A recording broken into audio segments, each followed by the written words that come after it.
9 maggio nella cattedrale di Agrigento, cerimonia di beatificazione del giudice Rosario Livatino. Un'altra settimana in arancione per la Sicilia che accelera nelle vaccinazioni abbassando la fascia di età. La procura di Marsala dispone nuove indagini, ispezionato un pozzo a casa dell'ex moglie del padre biologico di Denise.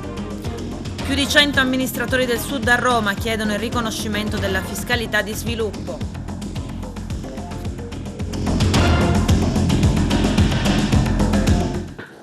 Bentrovati gentili telespettatori al nostro appuntamento con l'informazione. Mancano 3 giorni al tanto atteso evento. Domenica prossima, 9 maggio, la beatificazione ad Agrigento del giudice Rosario Livatino, il magistrato ucciso dalla mafia il 21 settembre 1990. La cerimonia si svolgerà a partire dalle ore 10 nella cattedrale della Città dei Templi. Il 9 è una data scelta in occasione di un'altra ricorrenza. Nel 1993 Giovanni Paolo II lasciò la sua invettiva contro i mafiosi proprio da Agrigento. Vediamo. Conferenza stampa oggi del cardinale Francesco Montenegro, dell'arcivescovo coadiutore di Agrigento Don Alessandro Damiano e del Monsignor Giuseppe Marciante, vescovo di Cefalù, in rappresentanza e delegato del CESI, per presentare il grande evento di domenica, il rito di beatificazione del servo di Dio Rosario Angelo Livatino, martire barbaramente ucciso dalla mafia. La beatificazione è un atto del Papa in cui si riconosce il culto ad una persona che si è contraddistinto nella sua vita cristiana e presentato come modello di vita, viene scritto all'albo dei Beati. Dopo un iter diocesano e romano, il servo di Dio deve compiere per sua intercessione un miracolo e deve essere riconosciuto il martirio. La cerimonia sarà trasmessa in diretta su Rai 1 domenica alle ore 10. Cosa rappresenta appunto per la Chiesa agrigentina la beatificazione di Don Livatino? Che in una terra come questa non possiamo chiudere gli occhi. Una Chiesa deve prendere posizione nel senso che non deve lottare contro nessuno, perché il Vangelo non parla di lotta ma di amore, ma in una situazione di questa deve continuare ad annunciare il Vangelo con il coraggio con cui l'ha fatto Livatino, per poter dimostrare che chi sa vivere il Vangelo sa anche vivere come cittadino. Che la fede non mortifica. Noi abbiamo una visione brutta della fede. I giovani pensano che la fede sia buona solo per le persone anziane. La fede vale soprattutto per i giovani, perché se credi in Dio e lo ritengo un amico nella mia vita, Dio mi mette sempre sottosopra e richiede il meglio da me. Dio non vuole persone sufficienti, Dio vuole campioni. Allora ognuno di noi, se vive da campione la sua vita, sia che sia casalinga, professionista o altro, lo vive tenendo conto di un Dio presente, di un Dio che ama, di un Dio che vuol cambiare le cose, ecco che allora scopre che la propria vita può giovare perché la realtà cambi. Io penso che è vero che i santi ci interrogano, però anche i santi ci aiutano, perché il loro esempio secondo me è straordinario, in quanto spinge altri all'imitazione. Io ne sono certo di questo. Essere all'altezza significa essere una Chiesa coraggiosa, che non abbia paura né essere intimorita dalle minacce della mafia, ma nello stesso tempo una Chiesa coerente per quanto riguarda l'amministrazione stessa della giustizia, cioè è la Chiesa che innanzitutto deve dare esempio di giustizia. Ecco, allora sì che si raccoglie profondamente l'eredità. E poi l'altro aspetto è quello educativo. È stato bello la presentazione di quel libretto come sussidio nelle scuole per presentare Livatino, perché bisogna dalle nuove generazioni cominciare a creare una nuova cultura, una cultura che faccia da contrasto proprio allo stile mafioso. E io penso che da questo punto di vista l'altro martire, Pino Puglisi, ci può dare veramente un grande aiuto. Non so se avete letto qualche volta il Padre Nostro scritto da Pino Puglisi proprio come preghiera contraria diciamo, dettata dalla mafia. Ebbene, questo. E poi la presa di posizione, nel senso che esigere la coerenza della fede anche nell'amministrazione dei sacramenti, anche nel fare da padrini. Per esempio, molti dei mafiosi oggi in qualche modo vengono rifiutati come padrini per quanto riguarda la cresima e anche il battesimo dei bambini. Questo secondo me è presa di posizione, questo è coraggio. Quello io l'ho citato poco fa, perché è da lì che è partito, da quel grido, possiamo dire, che è risuonato nella coscienza della Chiesa, e la Chiesa per questo è ripartita da Agrigento, in questo senso. C'erano stati anche degli interventi prima, cito anche il cardinale Pappalardo, per esempio, no? Nel famoso funerale dalla Chiesa, no? Anche lui gridò fortemente e chiese soprattutto a Roma, ecco, di intervenire e vigilare, ecco, sugli organismi della giustizia e soprattutto sulla legalità. Covid-19, la Sicilia resta in arancione fino al 16 maggio, 3 nuove zone rosse e 11 confermate. Da oggi alle 20 al via con le vaccinazioni per la fascia 50-59. Il governatore Musumeci ha aperto al nuovo target forzando le disposizioni nazionali per accelerare la campagna vaccinale. C'è il servizio. La Sicilia resta in arancione fino al 16 maggio. Ieri i tecnici dell'Istituto Superiore di Sanità hanno analizzato i primi dati, ma per il verdetto ufficiale si attende il monitoraggio settimanale della cabina di regia che si riunisce ogni venerdì.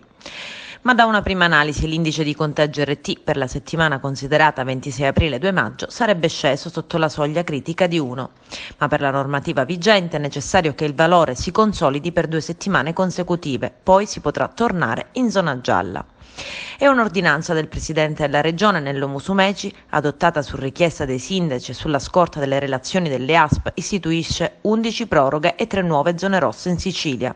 Il provvedimento sarà valido fino a mercoledì 12 maggio.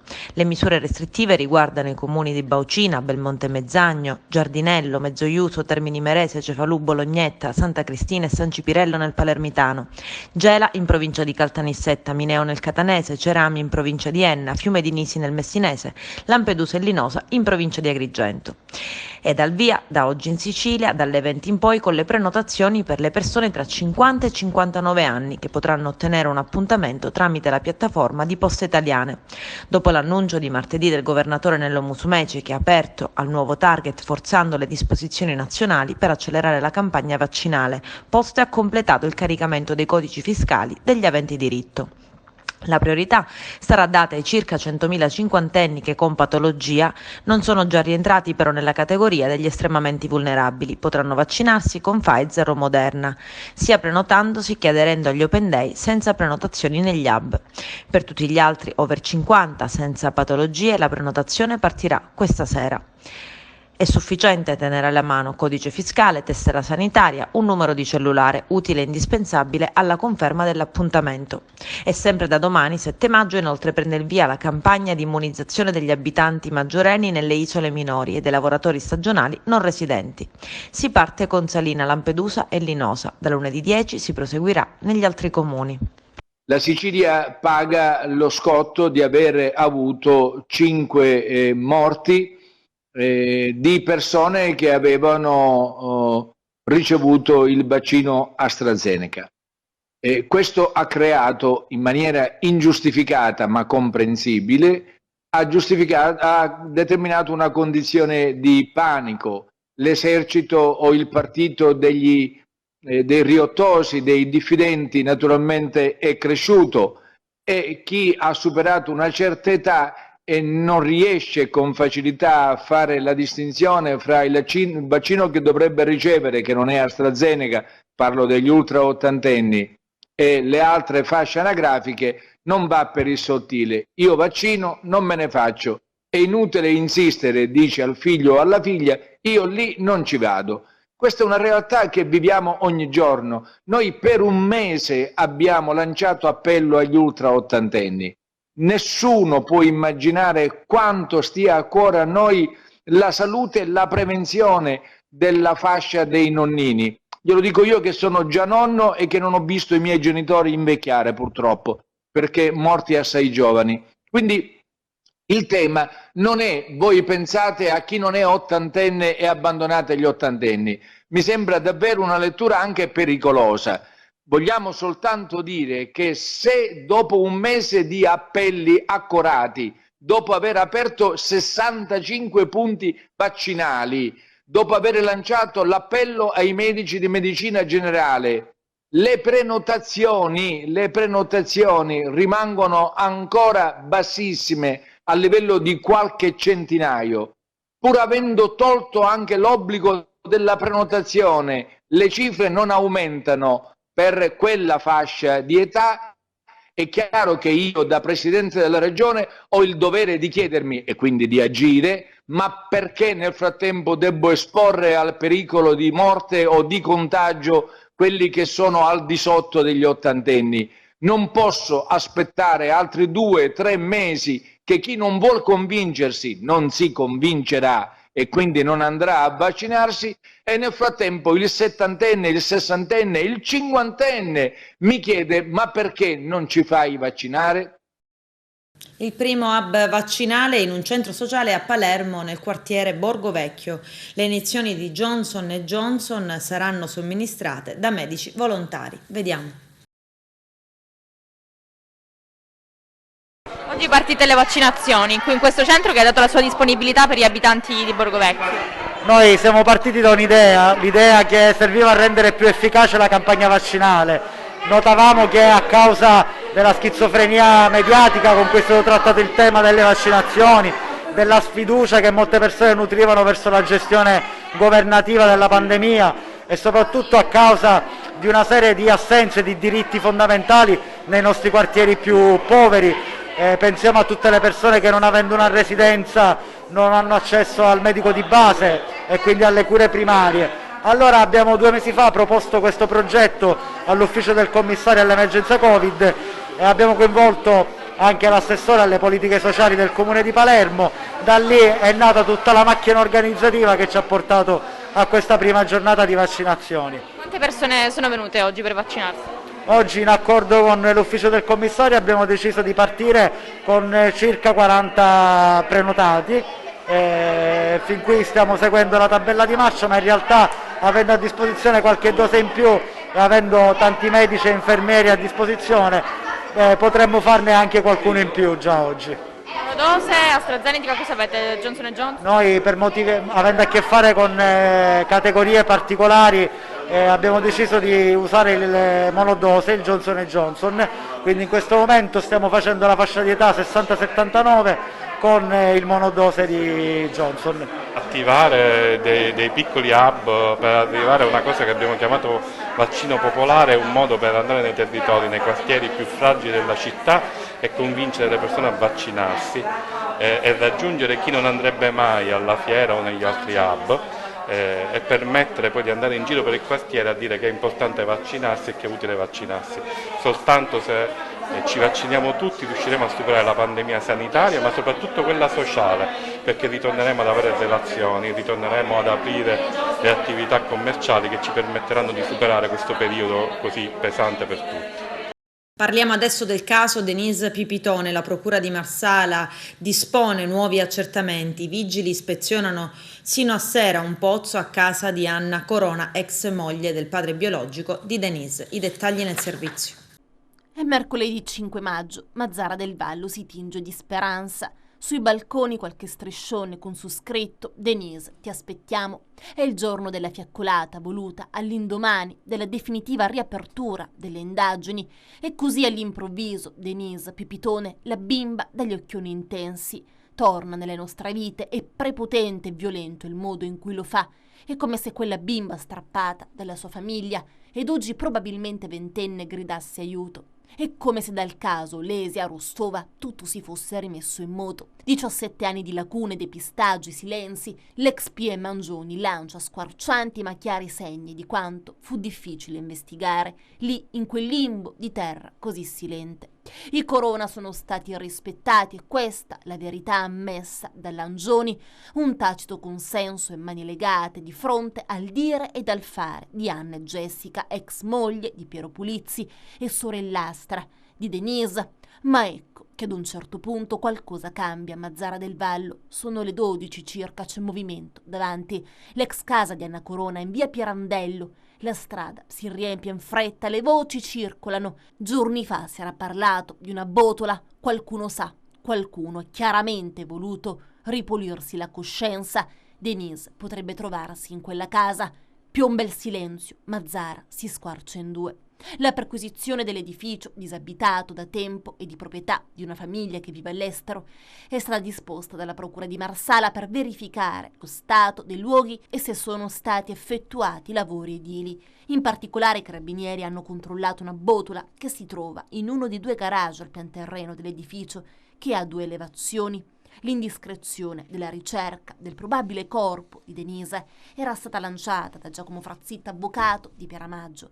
Nel corso della trasmissione di Rai 2 ore 14, il legale ha spiegato di aver ricevuto un link con la pubblicazione dell'indiscrezione, che non ha però trovato alcuna conferma ufficiale da parte della procura.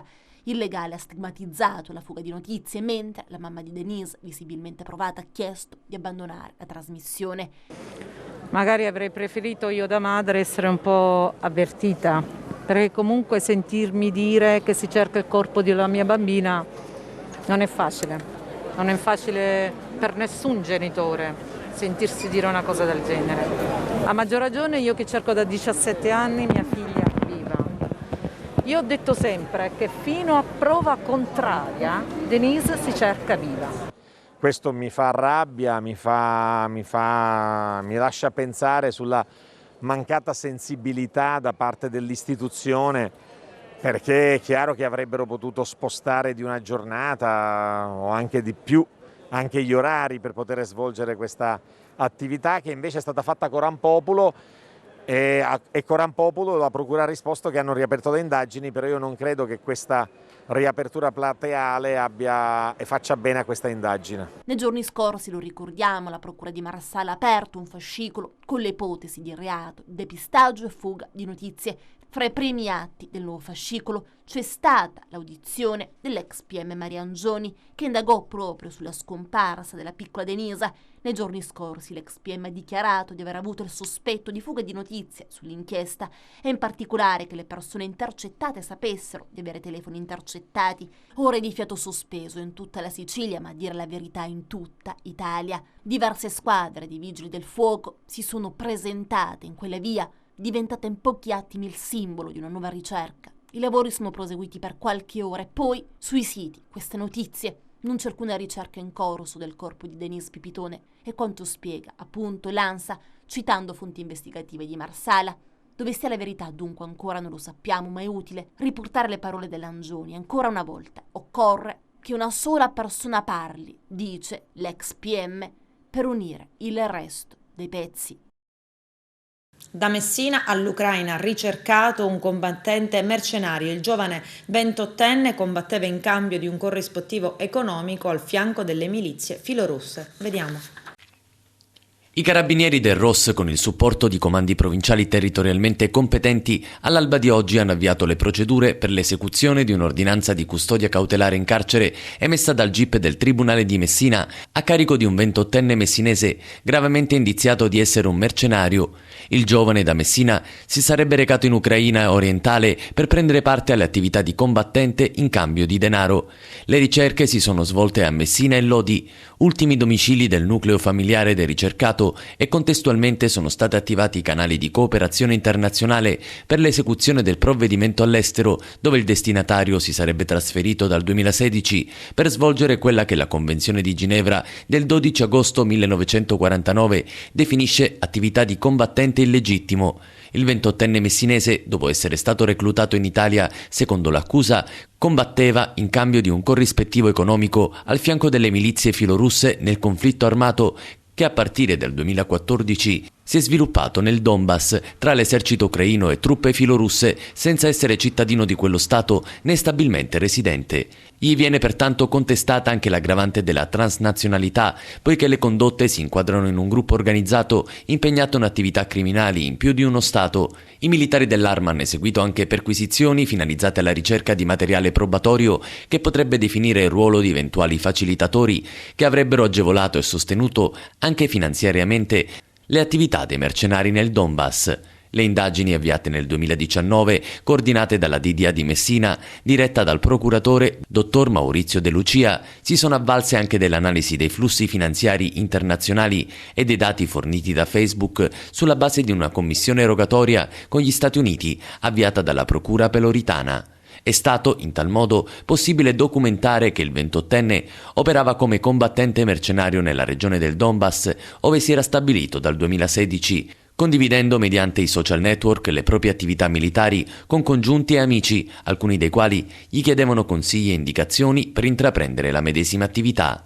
Durante l'indagine ha trovato inoltre conferma l'esistenza e l'operatività di una struttura organizzata attiva nell'area Italia-Ucraina, dedita al reclutamento e al finanziamento di mercenari destinati a integrare le fila delle milizie separatiste filorusse nella regione del Donbass, già emersa da un'analoga attività condotta da Ross nel 2018.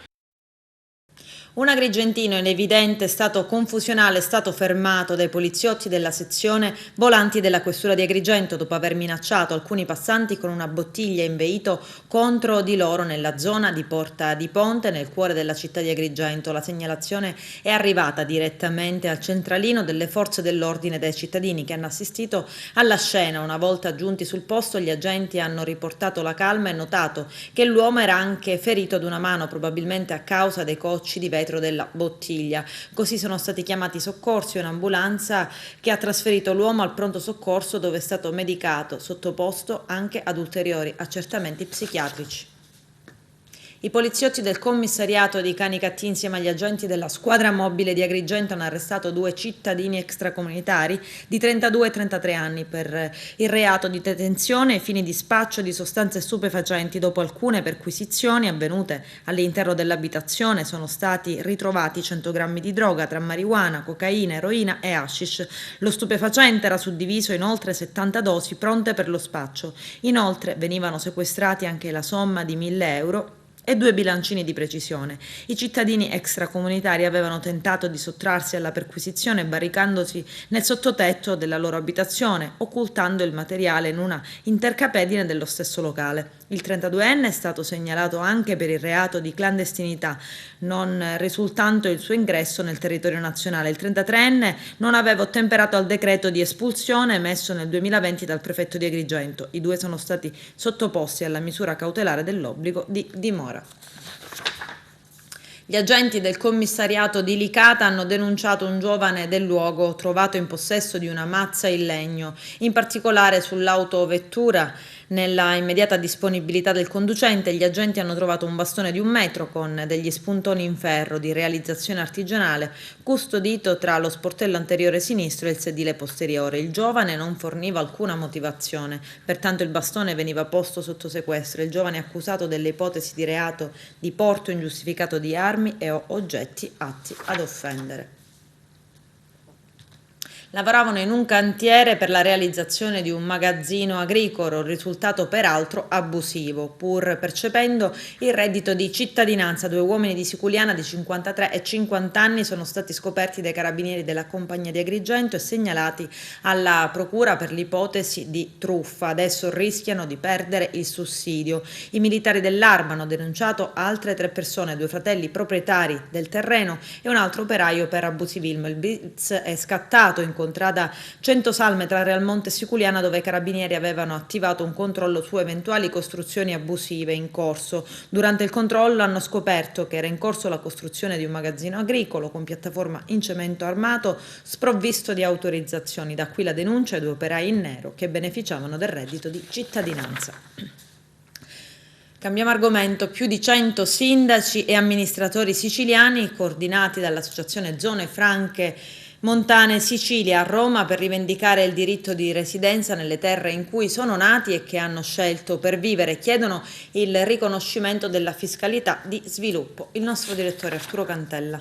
Continua la protesta dei sindaci del nostro territorio a Roma. L'oggetto di oggi è quello dell'ottenimento della fiscalità di vantaggio per le zone montane. Sono oltre 100 i primi cittadini che chiedono l'applicazione dell'articolo 36 e 37 dello Statuto della Regione Siciliana, che dà la possibilità di aumentare le risorse aggiuntive alle imprese del territorio, limitato alla salvaguardia dell'economia dei piccoli comuni, soprattutto per quelle zone della montagna che ne sono più bisognosi. Ricordiamo che già la scorsa settimana i sindaci della nostra provincia si erano recati a Roma per manifestare contro il mancato finanziamento della strada Gela-Castelvetrano da inserire nel recovery plan, che rappresentava così la chiusura dell'anello autostradale siciliano. La protesta aveva avuto anche come seguito l'incontro con il ministro Mara Carfagna, cui è stata ribadita la necessità del finanziamento dell'opera. L'appello quindi era stato anche esteso al primo ministro Draghi. Una lunga lettera è stata consegnata stamane ai parlamentari, deputati e senatori della nostra Repubblica a firma dei sindaci delle zone franche montane della Sicilia, con una minuziosa descrizione delle problematiche del nostro territorio. Oggi 100 sindaci dalla Sicilia, delle zone montane della Sicilia, siamo a Roma per chiedere la fiscalità di vantaggio, chiedere l'applicazione dell'articolo 37 e 36 dello Statuto regionale, che dà la possibilità di avere risorse alle nostre imprese, di chiedere la fiscalità di vantaggio che salvi l'economia dei piccoli comuni, soprattutto delle zone montane. Il governo nazionale oggi ha la possibilità di scrivere una pagina di storia importante per la Sicilia e per i siciliani. Questa mattina a Roma, oltre 100 sindaci, siamo a chiedere a gran voce al governo di istituire le zone franche montane per consentire la possibilità di introdurre una fiscalità di vantaggio per le nostre imprese ed evitare soprattutto lo spopolamento. Oggi a Roma più di 100 sindaci, ancora una volta per portare avanti quelli che sono i diritti del nostro territorio. Siamo qua per richiedere il regime della fiscalità di vantaggio che è prevista dallo Statuto siciliano. Il comune di Grotte ha un'altitudine superiore ai 500 metri e questo ci consentirà di avere dei vantaggi non indifferenti. In passato è stato fatto l'errore, ad esempio, di non fare in modo che Grotte facesse parte delle aree interne. Cercheremo di lottare anche per questo e consentire al nostro paese di avere tutti i benefici possibili. Chiesti 12 anni per l'ex sindaco di San Biagio Platani Santo Sabella, accusato di concorso esterno in associazione mafiosa. C'è il servizio. Le mani della mafia sul comune di San Biagio Platani ha servito alla cosca in forza di un preciso accordo elettorale precedente alle stesse elezioni. Ne è convinta il pubblico ministero della DDA Alessia Sinatra, che ha chiesto la condanna a 12 anni dell'ex sindaco di San Biagio Platani Santo Sabella, uno dei personaggi principali dell'inchiesta Montagna, finito in carcere il 22 gennaio del 2018 e tornato libero dopo 2 anni. Secondo il magistrato della DDA, Santo Sabella nel 2014 fu eletto grazie a un accordo col capo mafia che organizzò tutto nei dettagli, avendone in cambio la gestione di affari e appalti per uomini a lui vicini. L'accusa è di concorso esterno in associazione mafiosa. Chiesta pure la condanna per altri 5 imputati: Domenico Lombardo, 29 anni di Favara, 8 anni, Salvatore Montalbano, 28 anni di Favara, 18 anni, Calogero Principato, 30 anni di Favara, 16 anni, Giuseppe Scavetto, 51 anni di Casteltermini, 16 anni, Antonio Scorsone, 55 anni di Favara, 5 anni. Scavetto, secondo il PM, è organico alla famiglia mafiosa di Casteltermini. Scorsone invece si sarebbe fatto intestare una società in realtà di proprietà del mafioso oggi pentito Giuseppe 40 per sottrarla al sequestro, mentre gli altri imputati avrebbero avuto un ruolo nel traffico di droga gestito dal clan. L'associazione ambientalista Mare Amico, coordinata da Claudio Lombardo, segnala e documenta in foto e video che a causa del dissesto idrogeologico a Realmonte è crollata una porzione di costone della grotta delle piscine denominata la Madonnina. Si tratta di una spiaggia inibita alla balneazione perché è pericolosa e che nonostante ciò d'estate è frequentata dai diportisti. Il Pagliarelli ricorda Pietro Scaglione, procuratore della Repubblica di Palermo, e Antonio Lorusso, agente di custodia assegnato alla sua scorta. Arturo Cantella. Ricordato ieri nel giardino dell'Istituto Pagliarelli di Palermo un momento di ricordo e di preghiera per commemorare il 50° anniversario della morte del procuratore Pietro Scaglione e l'agente di custodia Antonio Lorusso. Alla cerimonia, ristretta a pochi invitati a causa delle limitazioni imposte dalla pandemia del Covid-19, era presente uno dei 2 figli di Antonio Lorusso, Salvatore, accompagnato dalla sua famiglia, con lui il provveditore regionale dell'amministrazione penitenziaria Cinzia Calandrino, il direttore reggente della casa circondariale Maria Luisa Malato e il cappellano dell'istituto Massimiliano Scalici. Il 5 maggio del 1971, lungo la strada adiacente al cimitero dei Cappuccini a Palermo, perdevano la vita in un agguato mafioso il procuratore capo della Repubblica di Palermo Pietro Scaglione e il suo autista, l'appuntato degli agenti di custodia Antonio Lorusso, trucidati con numerosi colpi di arma da fuoco all'interno dell'auto di servizio mentre si stavano recando come ogni mattina verso il Palazzo di Giustizia. In Sicilia il procuratore Scaglione fu protagonista di un'intensa ed efficace attività investigativa che portò a scardinare e disperdere le organizzazioni mafiose, allo scioglimento della Commissione provinciale di Cosa Nostra, come si legge negli atti della Commissione parlamentare antimafia e del maxi processo degli anni '80, convinto assertore che la mafia avesse origine politica e che i mafiosi di maggior rilievo andassero snidati nelle pubbliche amministrazioni. Il procuratore Scaglione promosse inoltre numerose inchieste a carico di politici e amministratori locali. Con decreto del Ministero della Giustizia e parere favorevole del Consiglio Superiore della Magistratura venne riconosciuto magistrato caduto vittima del dovere della mafia. Con lui il fidato e più volte lodato Antonio Lorusso, 40 anni, padre di 2 figli, assegnato al carcere del Lucerdone, accompagnava il procuratore al lavoro da oltre 6 anni. L'appuntato degli agenti di custodia è stato riconosciuto inoltre dal Ministero dell'Interno, vittima del dovere ai sensi della legge 101, e alla sua memoria è stata successivamente intitolata la casa circondariale di Palermo Pagliarelli. Ad Antonio e a tutti coloro che sono caduti per il compimento della giustizia umana, che è anche la giustizia cristiana, l'eterno riposo, buon lavoro Signore, e splenda di essi la luce perpetua, riposino in pace, amen. Per la misericordia di Dio i nostri fratelli defunti riposino in pace, amen, in nome del Padre, del Figlio e dello Spirito Santo, amen.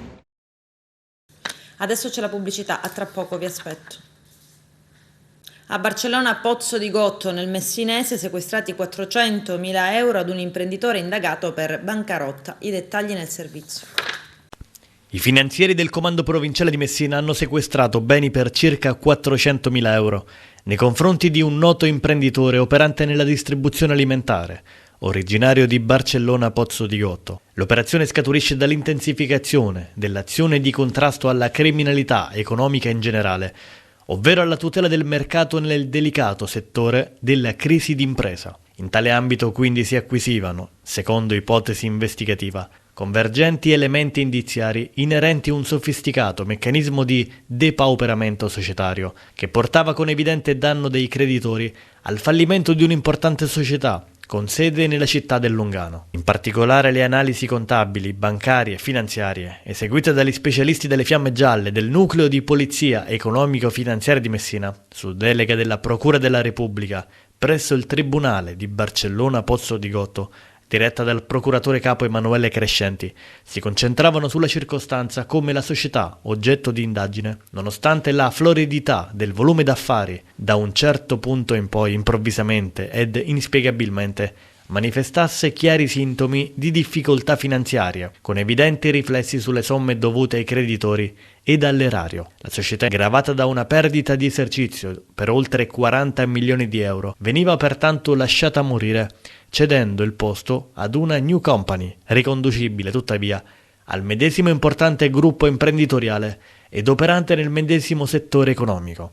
Successivamente quindi i finanzieri peloritani, coordinati dal sostituto procuratore barcellonese, dottoressa Veronica De Toni, scandagliavano i bilanci presentati a partire dal 2014, rilevavano quelle che secondo l'accusa vengono ritenute una serie di incongruenze, falsità e rapporti di collegamento tra società, nonché valori artefatti nei bilanci, al fine di dissimulare uno stato di crisi e di insolvenza, realizzata attraverso una singolare svalutazione dei crediti intercompany per oltre 30 milioni di euro. All'esito delle indagini si ritenevano raccolti sufficienti elementi indiziari nei confronti del noto imprenditore originario della città del Longano, di 58 anni, a cui conseguentemente è stato notificato l'avviso di garanzia, in ordine all'ipotesi di reato di bancarotta fraudolenta patrimoniale, nonché ulteriori ipotesi di reato per omesso versamento dell'IVA e sottrazione fraudolenta al pagamento delle imposte.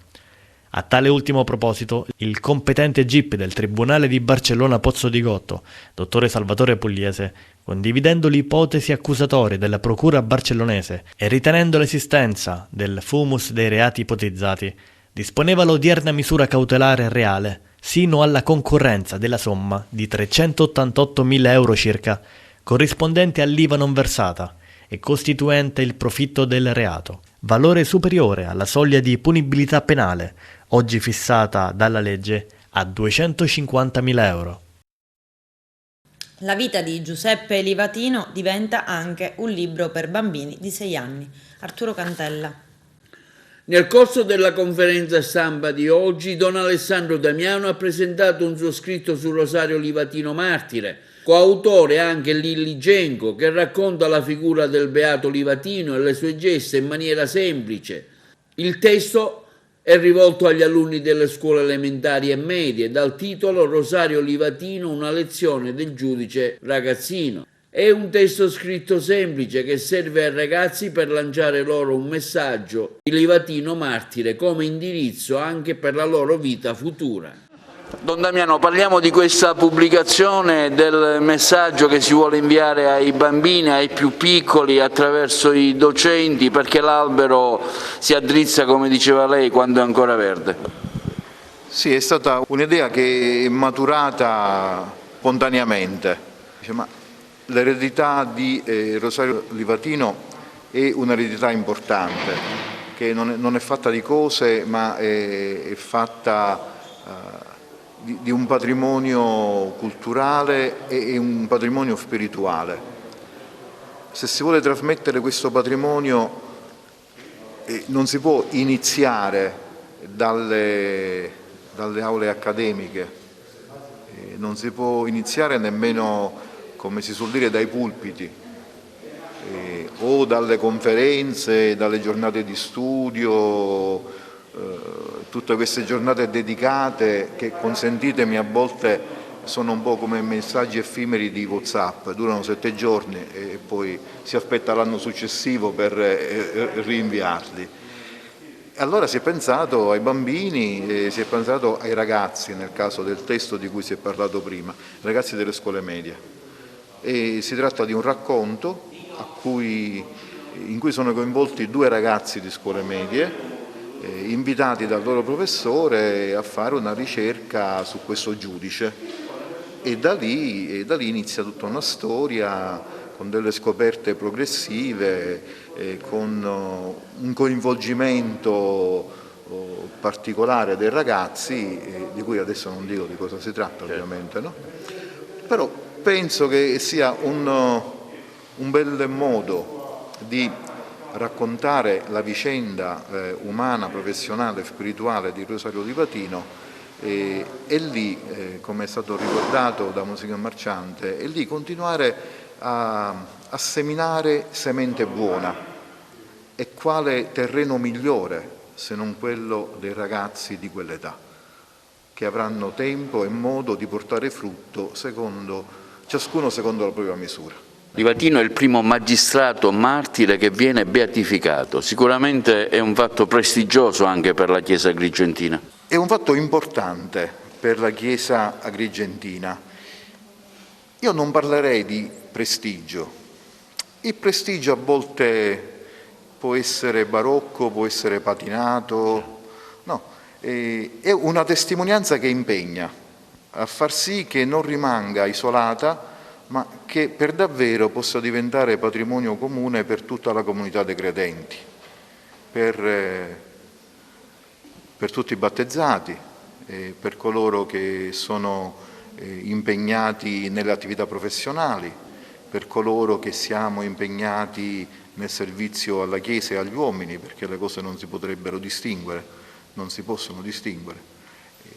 E quindi è un impegno, direi più che un prestigio, perché se rimane da solo facciamo le giornate come prima, insomma. Quindi credo proprio questo, che per la Chiesa agrigentina, per la nostra terra di Sicilia, che gioca sempre con luci e ombre, con martiri che raggiungono questo posto nella Chiesa, l'essere beati, come domenica sarà Rosario Livatino, come è stato Pino Puglisi, e poi ci sono quelli che non sono beati, ma non sono meno santi, direi Diana, ma anche laici squisiti, Borsellino, no? E al di là delle dichiarazioni di appartenenza di fede, Falcone e tanti altri, cioè questa terra di Sicilia ha dato tanti martiri, se leghiamo il martirio all'effusione del sangue.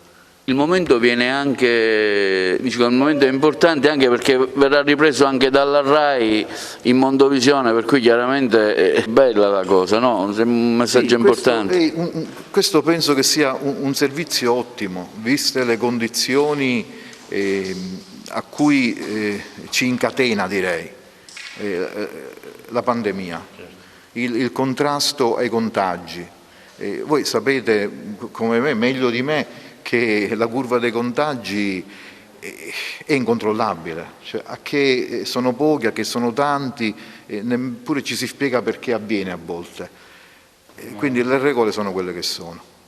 La giornata del 9 maggio si pone in piena continuità con quella svolta potente che ha dato Giovanni Paolo II, e allora il servizio della RAI ci permetterà a tutti di poter partecipare a questo evento in una comunione spirituale che lega tutti al di là dell'essere presenti nello stesso luogo. Esce il romanzo Mio fratello, tutta una vita con Peppino, pubblicato da Giovanni Impastato. Vediamo. Questo romanzo arriva dopo tante emozioni che io ho vissuto, perché bisognava completare tutto, chiudere il cerchio, dico per modo di dire chiudere il cerchio perché mancavano alcune cose reali riguardo alla sua storia, riguardo alla sua figura. Infatti questo è un romanzo abbastanza corposo, di quasi 300 pagine, dove ripercorre un po' tutta la nostra storia, il romanzo della mia vita che ho vissuto assieme a Peppino, con delle persone che non erano conosciute prima, che hanno avuto un ruolo importante nella formazione culturale e politica di Peppino e nell'impegno antimafia.